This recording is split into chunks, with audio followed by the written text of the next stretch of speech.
Hello, my dear students. So let's continue with our next topic, which is example number 7.11.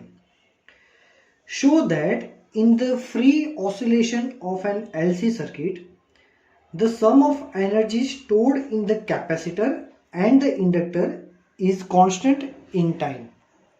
मतलब हमने previously जो theory देखी थी LC oscillation, तो उसमें क्या था कि उसमें हमारे पास इंडक्टर था और कैपेसिटर था। ठीक है, तो कैपेसिटर जो भी एनर्जी स्टोर करता था, जिसको हमने बोला था यूई या यूसी, जो भी बोलना हो बोल सकते हैं। इंडक्टर जो भी एनर्जी स्टोर करता है वो एनर्जी होगी हमारी यूबी यूएम, सॉरी। ठीक है, ये कौन सी, क्योंकि कैपेसिटर जो है वो इलेक्ट्रिक एनर्जी स्टोर करता है, इसलिए इसको लिखते हैं यूई, और इंडक्टर जो है वो मैग्नेटिक एनर्जी स्टोर करता है, इसलिए यहां पे उसको लिखेंगे यूएम। अब हमने क्या देखा था कि भी कैपेसिटर में स्टार्टिंग में कैपेसिटर में एनर्जी होती है मैक्सिमम और इसकी होती है जीरो इनिशियली। फिर क्या होता है कि कैपेसिटर अपनी एनर्जी डिक्रीज करता है और इंडक्टर अपनी एनर्जी इंक्रीज करते हैं। फिर ये ऐसे होता है, फिर ऐसे होता है, दोनों अपनी एनर्जी को इंक्रीज डिक्रीज करते रहते हैं और ऑसिलेशन हो रहा है। न्यूमेरिकल में हमें क्या प्रूव करना है कि सिंपल वर्ड में बोले तो at any time addition of both energies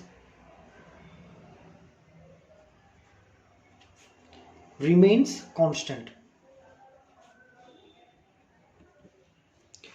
दोनों एनर्जी का एडिशन कांस्टेंट रहता है, ये हमें प्रूव करना है। ठीक है, देखो ये मान लो कि स्टार्टिंग में ये फिंगर जो है मेरी वो कैपेसिटर की एनर्जी यूई, ये मेरी जो फिंगर है वो मैग्नेटिक एनर्जी है। इनिशियली मान लो कि भी यूई मैक्सिमम है और यूएम है जीरो। फिर हमने ये भी देखा था कि जैसे जैसे कैपेसिटर की एनर्जी डिक्रीज होती है इसकी एनर्जी इंक्रीज होती है, तो ऑब्वियसली ये थोड़ा डिक्रीज हुआ तो ये थोड़ा इंक्रीज हुआ। हमें ये देखना है कि क्या दोनों एनर्जीज का एडिशन कांस्टेंट रहता है ना, ये हमें प्रूव करना है। चलो, तो यहां पे पहले देखेंगे भी जो भी कैपेसिटर एनर्जी स्टोर करता है यूई, वो यूई कितनी होती है, तो कैपेसिटर की स्टोर्ड एनर्जी होती है 1/2 CV स्क्वायर। क्या होता है 1/2 CV स्क्वायर, जिसको हम बोल सकते हैं Q स्क्वायर बाय 2CB। अब यहां से हम ये एनर्जी को सॉल्व करेंगे ये फॉर्मूला में। अब हमें पता है कि एलसी ऑसिलेशन थियरी में हमने देखा था कि भाई जो Q है वो क्या होता है Q0 omega T, Q0 cos omega T. क्या होता है Q is equal to Q0 cos omega T, ऐसा होता है। ठीक है, तो यहां पे अगर ये Q की वैल्यू डाल दे तो क्या होगा Q0 square cos square omega t by 2C, और इसको दे देते हैं इक्वेशन नंबर 1। ठीक है, अब हम लिखेंगे ये UM, energy stored in inductor. तो भाई एनर्जी स्टोर्ड इन इंडक्टर क्या होता है 1/2 LI स्क्वायर। क्या होता है 1/2 LI स्क्वायर। तो यहां पे आई की क्या फॉर्मूला होती है, तो आई की फॉर्मूला हमने देखी थी, क्या था -Q0 omega sine omega T. ठीक है, चलो तो यहां पे आई की वैल्यू यहां डाल देंगे, सो यूएम हो जाएगा हमारा 1/2 L, और आई स्क्वायर की जगह अब माइनस का स्क्वायर, ये आई पूरा नेगेटिव है उसका स्क्वायर करोगे तो पॉजिटिव हो जाएगा, पर क्या होगा Q0 square omega square sine square omega T. ठीक है, चलो अब यहां पे हमने देखा था कि ये जो ऑसिलेशन हो रहा है ये ऑसिलेशन कितनी फ्रीक्वेंसी से हो रहा था? तो थियरी पोर्शन में हमने फॉर्मूला देखा था कि this oscillation are having frequency 1/√LC। ये LC ऑसिलेशन की फ्रीक्वेंसी कितनी थी? इतनी। Omega is equal to 1/√LC जितनी फ्रीक्वेंसी थी। तो यहां पे अगर हम ओमेगा स्क्वायर कर ले तो क्या होगा? 1/LC, और उसमें से भी अगर L को सब्जेक्ट बनाए तो L is equal to 1/ω²C। ठीक है, तो ये L की वैल्यू डाल दो आप यहां पे। सो UM इज इक्वल टू 1/2, और L की जगह पे हम ये वैल्यू डाल देंगे। अब ये पूरा टर्म आपको मेंशन करना है न्यूमेरिकल में।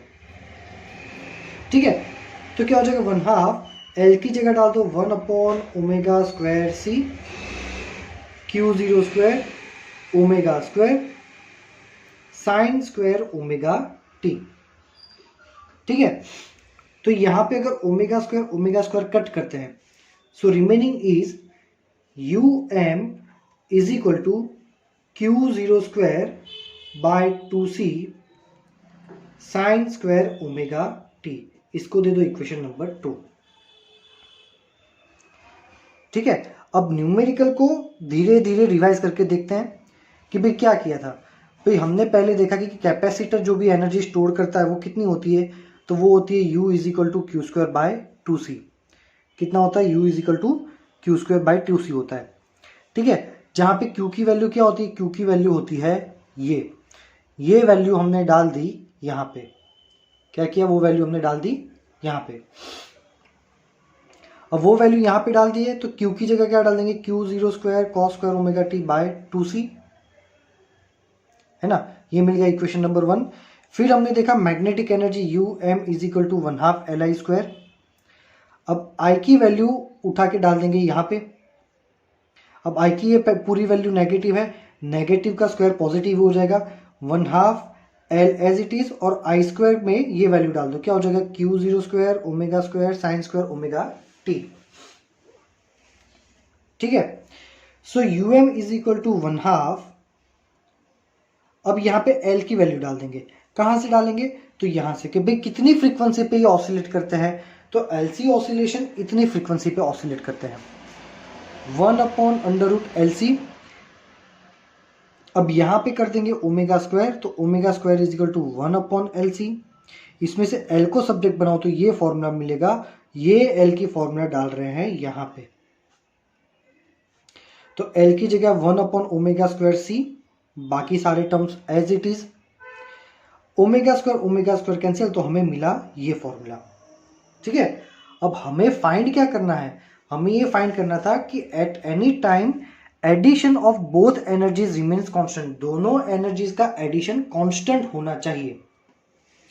तो दोनों एनर्जीज ये है 1 और 2, तो 1 और 2 का एडिशन करो तो U is equal to UE plus UM, ये कर दो दोनों का addition.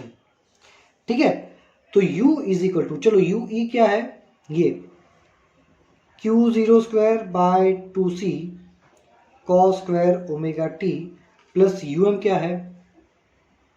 Q0²/2C sine square omega t। ठीक है, चलो तो U is equal to Q0²/2C common निकाल दो, तो क्या हो जाएगा? cos² omega t plus sine square omega t। अब sine square omega t plus cos square omega T क्या हो जाता है? 1। Sine square theta plus cos square theta is equal to 1 करके, तो ये हो गया U is equal to Q0²/2C। क्या हो गया? U is equal to Q0²/2C। अब ये हो गई हमारी टोटल एनर्जी। अब Q0 क्या है? Q की मैक्सिमम वैल्यू, जो कि पूरे प्रोसेस में कभी भी चेंज नहीं होगी। चार्ज कैपेसिटर में से निकल के इंडक्टर में जाएगा, इंडक्टर में से कैपेसिटर में आएगा। ये 2 है और ये C है, दोनों ही कांस्टेंट, क्योंकि C की वैल्यू हम पूरे क्वेश्चन में चेंज नहीं करते। ये सारी क्वांटिटीज कांस्टेंट है। इट इंडिकेट्स कि यहां पे total energy of LC oscillation remains constant always at any time। ठीक है, चलो तो अब हम बढ़ते हैं आगे। 7.11 जो है वो थोड़ा इंपॉर्टेंट न्यूमेरिकल है। जनरली न्यूमेरिकल्स में कोई ऐसा इंपॉर्टेंट जैसा नहीं होता, बट ये न्यूमेरिकल बहुत बार एग्जाम में आता है और गुजरात बोर्ड वालों का तो फेवरेट न्यूमेरिकल है ये। चलो नेक्स्ट है ट्रांसफॉर्मर।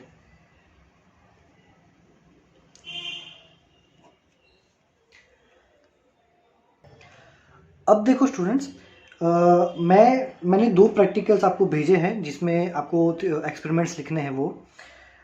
अब during the talk of the student, one of the student, I realise कि आपको 11th में अलग टाइप की जर्नल दी थी जो कि टोटली ब्लैंक थी। वो गुजरात बोर्ड की जर्नल नहीं है, ठीक है, वो CBSE में चलती है। गुजरात बोर्ड स्टूडेंट्स के लिए अलग से जर्नल होती है। मैं आपको दिखा देता हूँ आपको अब करना क्या है। आपको एक जर्नल परचेज करनी है, ठीक है, ऐसी होगी। इसका स्क्रीनशॉट ले लेना आप। फिजिक्स प्रैक्टिकल रिकॉर्ड बुक, जिसको जर्नल भी बोलते हैं, क्लास 12, ठीक है। अब इसका पेज ओपन करेंगे तो सेम चीज यहां पे लिखा होगा और यहां पे ये गुजरात राज्य का है ऐसा मेंशन किया हुआ होगा। नीचे यहां पे गुजरात बोर्ड का लोगो और ये दिया होगा। हमारी, अब आप बोर्ड के स्टूडेंट्स हो, आपको प्रैक्टिकल्स, आपके प्रैक्टिकल एग्जाम बोर्ड लेगी, तो इट इज नेसेसरी कि आप जो भी यूज करो ऑथेंटिकेट गुजरात बोर्ड का हो, जो बोर्ड में ने बोला है कि कौन सी बुक में लिखना है, आपको यही बुक में लिखना है। यहाँ पे गुजरात बोर्ड का लोगो है। ये जर्नल आपको खरीदनी है।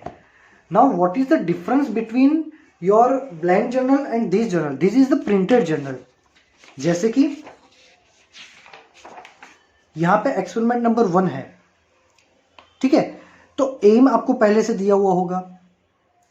एपरेटस एंड मटेरियल रिक्वायर्ड, ये आपको लिखना है। तो मैंने आपको पिक में यही भेजा है कि आपको बस एपरेटस एंड मटेरियल रिक्वायर्ड में वो जो मैं भेजा हूं वो कॉपी कर देना है। फिर यहां पे लिखना है आपको प्रोसीजर। तो प्रोसीजर भी मैंने आपको भेजा हुआ है। तो आपको पूरी ब्लैंक जर्नल नहीं लिखनी है। बहुत से स्टूडेंट्स कंफ्यूज हो जाते हैं। So many students are confuse, they are asking me some of the questions. तो मुझे 2 दिन बाद पता चला कि तुम लोग ऐसे ऐसे क्वेश्चन क्यों पूछो, इसमें आपकी गलती नहीं है। आपका जो प्रीवियस जर्नल थी वही आपके दिमाग में, you are not familiar with this journal. फिर आपको सर्किट डायग्राम ड्रॉ करना है, ये यहाँ पे जो मैंने आपको भेजा हुआ है। आपको क्या नहीं करना है अभी, आपको ये ऑब्जर्वेशंस नहीं लिखने हैं। ये हम लेबोरेटरी में एक्सपेरिमेंट करेंगे तब पता चलेगा कि ये क्या रीडिंग्स आएगी। ये कैलकुलेशंस आपको नहीं करनी है, ठीक है। रिजल्ट कुछ भी आपको नहीं करना है। आपको सीधा लास्ट में ये सेल्फ असेसमेंट के क्वेश्चन जो मैंने आपको भेजे थे ये आपको लिख देने हैं, बस खत्म इसी में। तो आपको ऐसी जर्नल परचेज करनी है। ये आपका आ गया। फिर एक्सपेरिमेंट नंबर 2, तो मैंने एक्सपेरिमेंट नंबर 2 भेजा हुआ है जिसमें आपको एपरेटस एंड मटेरियल रिक्वायर्ड लिखना है, प्रोसीजर लिखनी है, ठीक है। फिर आपको ऐसा डायग्राम ड्रॉ कर देना है, पीछे स्पेस होगी। आपको कोई भी टाइप के रीडिंग्स नहीं लिखने हैं, ठीक है। और सीधा ये पीछे कैलकुलेशन से ये सारी की सारी, ये कोई भी कैलकुलेशन आपको अभी नहीं करनी है। सेल्फ असेसमेंट क्वेश्चन यहाँ पर भी है। इसमें पहला क्वेश्चन आपको नहीं लिखना है। एक्सपेरिमेंट नंबर 2 में आपको डायरेक्टली यही सब करना है। ये क्वेश्चन नंबर 2 to 7, ठीक है। तो इसको अच्छे से देख लो। आपको ये परचेज करना है। 46 रुपीज की आती है, ज्यादा कॉस्टली भी नहीं है, बट ये आपको कुछ भी करके परचेज करना ही पड़ेगा, ठीक है। Now let's talk about the laboratory manual, ठीक है। तो लेबोरेटरी मैनुअल ये है, ठीक है। ये लेबोरेटरी मैनुअल एनसीईआरटी का है। आपके पास अगर मैनुअल है तो कोई बात नहीं। मैनुअल मैंने तो ये एनसीईआरटी गवर्नमेंट का जो मैनुअल है वो है, ये देखा है। प्राइवेट इंस्टीट्यूट के भी शायद लेबोरेटरी मैनुअल आपके पास हो सकते हैं। आपके एक स्टूडेंट ने मेरे को मैनुअल भेजा था, वो कोई और ऑथर का था, आप उससे भी कर सकते हो। लेबोरेटरी मैनुअल में क्या होता है, देखो ये 12th स्टैंडर्ड का लेबोरेटरी मैनुअल है, ठीक है। ये लेबोरेटरी मैनुअल आपका एनसीईआरटी का होगा। बेसिकली एनसीईआरटी और गुजरात बोर्ड के एक्सपेरिमेंट्स तो सेम है, बट एनसीईआरटी क्या बोलता है कि स्टूडेंट्स को ये जर्नल नहीं लेनी है, उनको सब कुछ सेल्फ करना है, खुद से ही ब्लैंक में ड्रॉ करना है, जबकि गुजरात बोर्ड इतनी फैसिलिटी देता है कि वो प्रिंटेड दे देता है, बाकी एक्सपेरिमेंट्स आर सेम। अब उसमें हम निकालते हैं हमारा एक्सपेरिमेंट नंबर 1। तो देखो मैं आपको दिखाता हूं।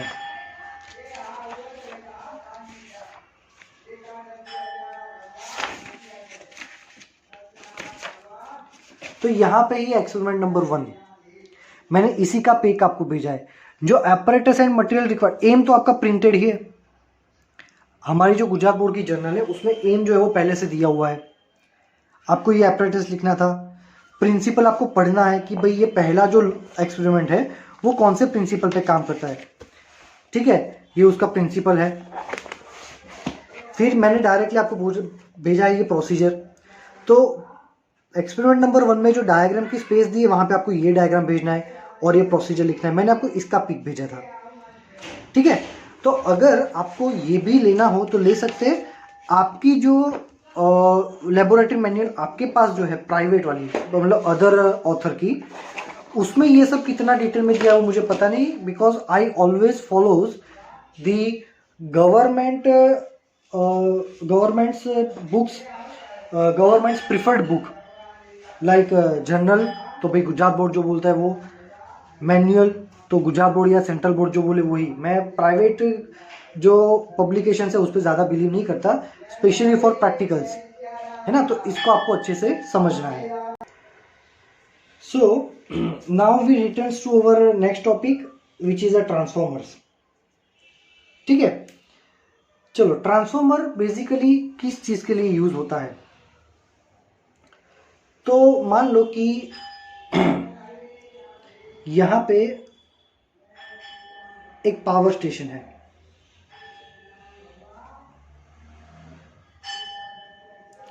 क्या है, पावर स्टेशन, और पावर स्टेशन से हमें कुछ पावर को भेजना है यहां पे, ठीक है, टू अवर टाउन और अवर सोसाइटी, ठीक है, जहां पे हम रहते हैं। तो यहां पे जो पावर है ये पावर बहुत ज्यादा होता है ना। उसका रीजन है क्योंकि ये पावर को हम कहां से पास करेंगे। So we will pass this power from the conducting wire.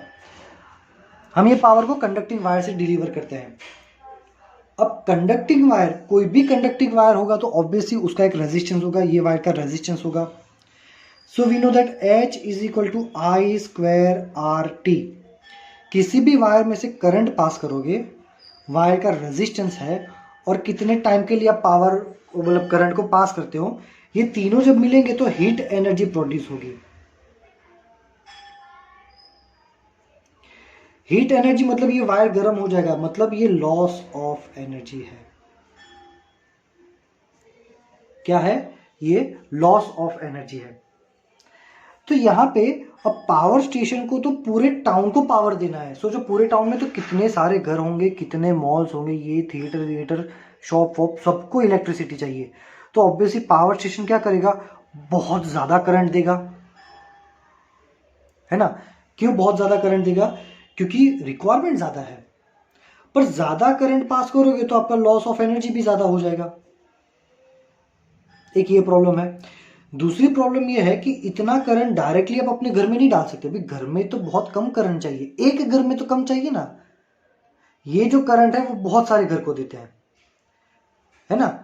तो यहां पे क्या होगा कि हमारी रिक्वायरमेंट बहुत कम है, तो यहां पे जो भी तुम्हारा वोल्टेज और करंट है उसको डाउन करना पड़ेगा, है ना। तो ये हमारा एक दूसरा प्रॉब्लम है कि इतना करंट डालोगे तो घर जल जाएगा। तो इसके लिए ट्रांसफॉर्मर का यूज होता है। तो ट्रांसफॉर्मर में क्या होता है, ट्रांसफॉर्मर बेसिकली दो टाइप के होते हैं। एक होता है स्टेप अप और एक होता है स्टेप डाउन, ठीक है। In routine life we frequently need to convert high voltage into low voltage and low voltage into high voltage. हमें बार बार ज़रूरत पड़ती रहती है, वोल्टेज कम करो, वोल्टेज बढ़ाओ, ये करो वो करो, है ना। अब यहाँ पे देखो एक्चुअल रीज़न क्या है। मान लो कि हम यहाँ पे हमें कुछ पावर जो है वो यहाँ से डिलीवर करना है यहाँ पे पावर, और पावर का फॉर्मूला क्या होता है, power P is equal to VI। ठीक है, कुछ पावर हमें यहाँ से यहाँ लेना है, तो पावर में वोल्टेज भी होता है, करंट भी होता है। ठीक है, पर करंट से क्या होता है, लॉस ऑफ एनर्जी हो जाता है। ठीक है, तो यहां पे क्या होगा, तो अब क्या होगा देखो कि भाई पावर में वोल्टेज भी होता है, करंट भी होता है, पर करंट क्या करता है, लॉस ऑफ एनर्जी करता है। तो हम क्या करेंगे कि भाई काम करो, पावर को, ये करंट को कम कर दो। क्यों, करंट तो लॉस ऑफ एनर्जी करता है। अब power P is equal to VI, तुमको पावर पहुंचाना है वो तो पहुंचाना ही है, क्योंकि बिना पावर पहुंचाए तो चलेगा नहीं। और पावर की फॉर्मूला में अगर I को कम कर दोगे तो वोल्टेज बढ़ाना पड़ेगा, I को कम करोगे तो वोल्टेज क्या करना पड़ेगा, बढ़ाना पड़ेगा। तो यहां से जब पावर डिलीवर होता है ना, तो कौन सा पावर होता है, हाई वोल्टेज होता है। तो देखना कहीं पर भी ज्यादा इलेक्ट्रिसिटी होगी ना, तो वहां पे बोर्ड लगाया होगा हाई वोल्टेज लाइन, कहीं पर भी ऐसा नहीं लिखा होगा हाई करंट लाइन। क्यों, क्योंकि हाई करंट से तो वायर गर्म हो सकता है, शॉर्ट सर्किट के चांस भी बढ़ सकते हैं, वायर अगर गर्म होकर जल गया तो। इसलिए कोई भी वायर में से ज़्यादा वोल्टेज और कम करंट हो ऐसा पावर भेजते हैं, इसलिए सारी लाइंस में लिखा होता है हाई वोल्टेज लाइन। अब यहाँ पे हमने भेज तो दिया पावर, कैसा पावर भेजा भाई, ऐसा पावर कि जिसका वोल्टेज ज़्यादा है और करंट कम है। तो मतलब हमारे टाउन में जब आएगा ये पावर तो कैसा होगा, हाई वोल्टेज पावर होगा। भाई हाई वोल्टेज पावर आप अपने घर में दे दोगे तो आपका घर जल जाएगा, तो क्या करना पड़ेगा, वो वोल्टेज को कम करना पड़ेगा। तो कभी कभी हमें वोल्टेज को कम करने की जरूरत पड़ती है, कभी कभी हमें वोल्टेज को बढ़ाने की जरूरत पड़ती है। ठीक है, तो इसके लिए ट्रांसफॉर्मर का यूज होता है। स्टेप अप क्या करता है, ये वोल्टेज को इंक्रीज कर देता है, ये वोल्टेज को क्या कर देता है, इंक्रीज। और स्टेप डाउन क्या करता है, वोल्टेज को डिक्रीज कर देता है। क्या करता है, वोल्टेज को डिक्रीज कर देता है। तो अब समझ में आया कि वोल्टेज को बढ़ाने कम करने का रीजन क्या है, एज पर अवर रिक्वायरमेंट। और किससे करते हैं भाई, स्टेप अप यूज करोगे तो वो वोल्टेज को बढ़ाएगा, स्टेप डाउन को यूज करोगे तो वोल्टेज कम कर देगा, है ना। एक चीज याद रखो कि ट्रांसफॉर्मर होता है ना, वो क्या करेगा, जैसे कि ये स्टेप अप ट्रांसफॉर्मर है, ये वोल्टेज को इंक्रीज करता है, सही बात है। मतलब लो AC वोल्टेज को कन्वर्ट करेगा हाई AC वोल्टेज में, और ये करेगा हाई AC वोल्टेज को कन्वर्ट करेगा लो AC वोल्टेज में। समझ में आया। तो AC में से बनेगा तो AC ही, AC से DC में नहीं बनेगा। AC को DC में बनाने के लिए अलग एपरेटस यूज होता है, वो हम फिजिक्स में पार्ट 2 में पढ़ेंगे। तो क्वेश्चन आता है ये एग्जाम में कि स्टेप अप ट्रांसफॉर्मर, सभी को लगता है कि क्वेश्चन में लिखा होगा कि transformer converts what into what, उसमें पहले ऑप्शन देगा ट्रांसफॉर्मर AC को DC में कन्वर्ट करता है, या ट्रांसफॉर्मर AC को DC में ट्रांसफॉर्म करता है, ऐसा लिखा होगा ऑप्शन में। तो गलत बात है, वो AC को AC ही रखेगा, बस करता क्या, वोल्टेज की वैल्यू कम से ज्यादा करेगा या ज्यादा से कम करेगा, बस। ठीक है, तो हमारा जो मोबाइल का चार्जर है ना, वो चार्जर के अंदर स्टेप डाउन ट्रांसफॉर्मर होता है, वो हाई वोल्टेज को लो वोल्टेज में कन्वर्ट करता है, क्योंकि हाई वोल्टेज डाल दोगे तो मोबाइल जल जाएगा, है ना। अब ट्रांसफॉर्मर थियरी थोड़ी बड़ी है, जितनी हो सकती है उतनी पढ़ाते हैं, बाकी नेक्स्ट लेक्चर में देखेंगे। तो देखो हम टेक्स्ट बुक में से देख के पढ़ते हैं। For many purpose it is necessary to change or transform an alternating voltage from one to another of greater or smaller value. मतलब कभी कभी हमें ऐसा जरूर पड़ जाता है कि हमें ऑल्टरनेटिंग वोल्टेज को ज़्यादा या कम भी करना पड़ सकता है। This is done with the device called transformer using the principle of mutual inductance. तो याद रखो कि भाई ट्रांसफॉर्मर का प्रिंसिपल क्या है? Transformer works on the principle of mutual inductance. तो ट्रांसफॉर्मर कैसा होता है? A transformer consist of two sets of coils insulated from each other. मतलब ट्रांसफॉर्मर बेसिकली क्या होता है कि दो कॉइल होती है, पर दोनों कॉइल को एक दूसरे से अलग अलग रखनी है। मतलब दोनों कॉइल को कनेक्ट नहीं करना है। मैं डायग्राम इसी में है, टेक्स्ट बुक में एक्सप्लेन कर देता हूँ कि बेसिकली उसमें क्या होता है। जैसे कि ये है, ठीक है, तो तुम्हारे पास एक लोखंड की फ्रेम होती है, और कौन सा लोखंड? सॉफ्ट आयरन कोर वाला। कौन सा? सॉफ्ट आयरन कोर वाला एक आयरन होता है, लोखंड होता है। दो तरीके से ट्रांसफॉर्मर बना सकते हो। एक, तुमको ये जो है ना कोर, वो ऐसी बनानी है, इस टाइप की, ठीक है। तो यहां पे क्या होगा, देखो ये वायर आया और ये वायर को ऐसे ऐसे ऐसे ऐसे टर्न्स दिए। ब्लैक वाला वायर है, डार्क ब्लैक कलर का। तो ये होता है हमारा प्राइमरी, ठीक है।